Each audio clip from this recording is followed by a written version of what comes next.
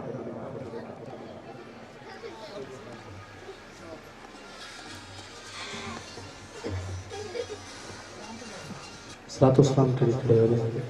مصطفیٰ جان رحمت لاکھوں سلام و شمع بز میں ہدایت لاکھوں سلام کش پہ اسرا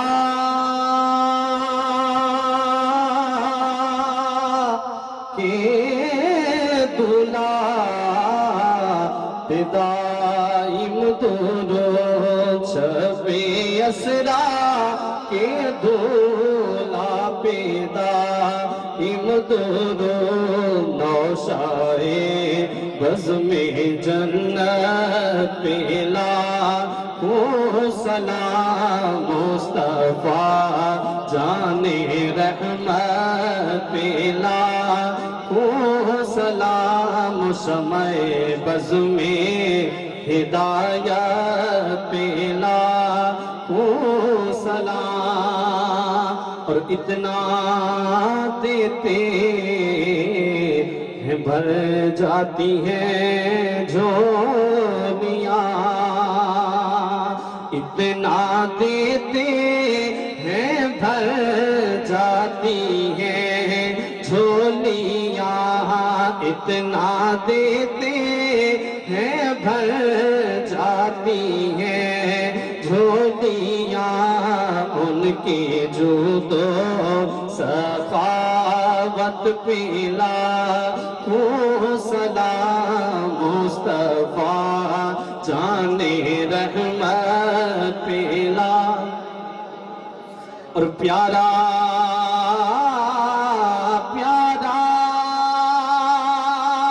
مدینہ ہمیں بھی دکھا، پیارا پیارا مدینہ ہمیں بھی دکھا، ایسے پیارے مدینہ پہ لاکھوں سلام مصطفیٰ جان رحمت پہ لاکھوں سلام۔ دست بستہ ہیں کھڑے آقا حاضر غلام، پیش کرتے ہیں غلامانہ سلام۔ یا الہی واسطہ ذکر رسول، اور یہ سلام عاجزانہ ہو قبول۔